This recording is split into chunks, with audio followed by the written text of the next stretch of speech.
Hi everyone, so today I'm going to be covering a new company. It's called Confluent. So let's get right into it. It's going to be a stock analysis video.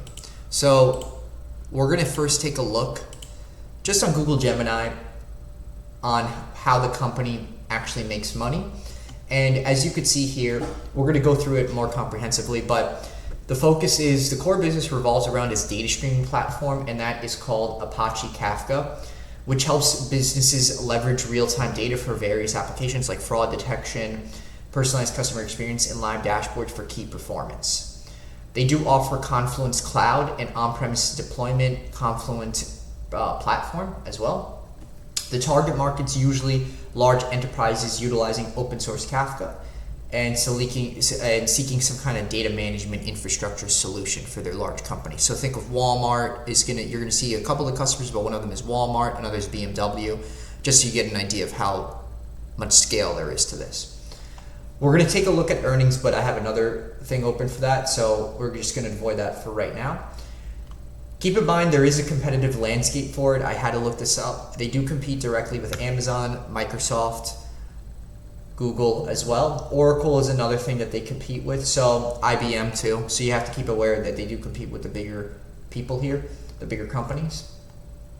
And if we could scroll down a little bit, just to see the real time, because I wanted to know, like, what are the real world examples of this? And for example, they pulled up Walmart. Walmart manages real time inventory across thousands of stores and distribution centers globally, processing hundreds of millions of events daily. This ensures that stores are stocked with the right products at the right time, minimizing stockouts and maximizing sales. So of course this helps with data management, data infrastructure, as they were referencing up above.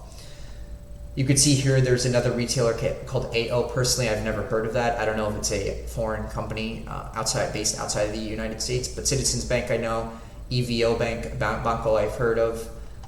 So those are just a couple of big banks that use that, and global manufacturers including Michelin use Confluent to power real-time inventories across 170 countries. Data streaming and helps enable sourcing decisions, predictive maintenance for equipment, and efficient tracking of goods. Factory operation Confluent supports manufacturing applications like anomaly detection, yield management, production controlled by reliably streaming large volumes of data. So really good, and they have predictive maintenance too. They analyze sensor data from factory, can predict potential problems that could lead to costly disruptions. Biggest competitors, we already pretty much touched on that, so I won't go over it again, but just keep in mind they're the bigger players in the game, like Google and things like that. And here are some of the bigger customers in the retail space. So you have Walmart, of course, Dollar General, Sainsbury, I believe that's British, AO, I'm not sure where that is, but Citizens Bank I know, TD Bank, of course, Wells Fargo, those are bigger banks. BMW, Michelin, Porsche, Bosch, they sell like fridges and things like that, appliances. Expedia, Wix, Ticketmaster, Lyft, Dish Wireless, Intel, Instacart, Deutsche Bahn. So they're all around the world. They're very influential, as you could tell, just by their customers. Now, if we take a look at their earnings, because very important, their earnings came out July 30th for Q2 of 2025. And it seems that they did okay, and I'm going to say why they did just okay. Confluent reported non-GAAP EPS of 9 cents, beating analyst estimates of 8 cents. Great. This represents 50% year-over-year increase compared to 6 cents in Q2 2024. Excellent. GAAP revenue for the quarter was up 20%, surpassing analyst estimates. Subscription revenue increased 21%. Confluent Cloud grew 28%. There was margin expansion as well. And this is why it's a little bit skeptical, because the customer growth wasn't that good. Confluent continued to expand its customer base, with customers generating over 100,000 ARR increasing by 10%. The number of customers with $1 million plus grew 24%. So I've covered a couple of these companies. A lot of the times that ARR in $100,000 in annual recurring revenue, of course it's smaller. It's usually like 20 to 30% I've seen. Like for SentinelOne I covered, it was a lot higher than that.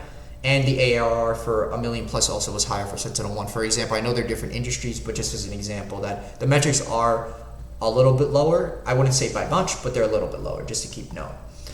Now, if we check a few other things, CEO says continued solid revenue growth. Management issued a cautious guidance for Q3. That's why they sold off a bit, reflecting a slower pace of new use case adoption and cost optimization efforts by large cloud customers. So again, they sold off a little bit.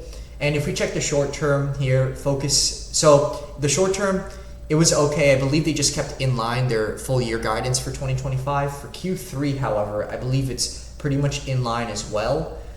So you have full year guidance. Subscription revenue is projected to be between 1.1 billion and 1.11 billion. Non-GAAP operating margin is expected to be 6% with non-GAAP net income diluted per share is 36 cents. And here's some of the long-term data as well. They think it's a $100 billion industry currently. So we'll see. And yeah, these were the risks that they are worried about: cloud consumption headwinds, competition, and of course the slower growth, like I just mentioned. So you have to be a little bit careful of that. But yeah, here's the Q3 guidance here. But I think everything's in line. I don't think they revised down that much. I think it's pretty much all what they expected it to be, more or less so. Now, if we check next the free cash flow growth of the company, it's very good. They were at negative 114 million, and now they're positive 16 million. So this is a great return right now. They're positive free cash flow finally, and it looks like they're going to get even better. And we're going to see that in Simply Wall Street. So if we check just the stock price returns past the past 5 years, not great. Negative 61%, year to date, negative 38%, 1 year down 20%. So it's been rough. I think this is when earnings were. Yeah, it was when earnings were July 30th. So that's when they fell off a bit. So they revised down a little bit of their estimates and things like that. So let's check their Simply Wall Street. Let's see what's happening with that first. And Simply Wall Street's very good. 16 million, like I said, in free cash flow. The next couple of years, end of 2027, 191 million. That's a really great free cash flow rate of growth by far. It's very good. If we check the financial health of the company, the financial health, it's okay, but you have to be a little bit cautious. So we had no debt, and then 2022, a lot of debt. Of course, we have more cash, and it's going to be there's going to be more equity. It's going to be positive equity. But the debt to equity ratio has increased from 14% to 102% over the past 5 years. So they tacked on a lot of debt. So you should keep in mind of that. Of course, there's a lot of cash, so it should be all right. I would say short term. I don't think there's too much of a problem when it comes to that. Now, if we check the next thing, which is my DCF on it, my DCF is going to say that it's currently 20% overvalued. That, I believe, is Wall Street forecast, because if we check historical growth is going to have a bit of a different story. It's going to say it's undervalued by 54%, and that's where this lines up with Tipranks. Tipranks is going to say pretty much, it's going to confer what I think it is undervalued, but maybe not 54%. We're going to see what Tipranks says. I believe Tipranks has 42%. If we look quickly, yeah, it's 42%, almost exact. So it's a moderate buy. I'm going to load it up again. It's a moderate buy. You got 17 buys, 7 holds, and a low of 1850. So I would say it looks pretty good. The average price is pretty decent too. I think it's about $25 a share. So right now it's trading at $17. So I think it overall looks pretty good. I'm going to keep track of it because I want to see how Q3 performs. But it is an interesting company, and we'll see how it does. All right, thank you, everyone.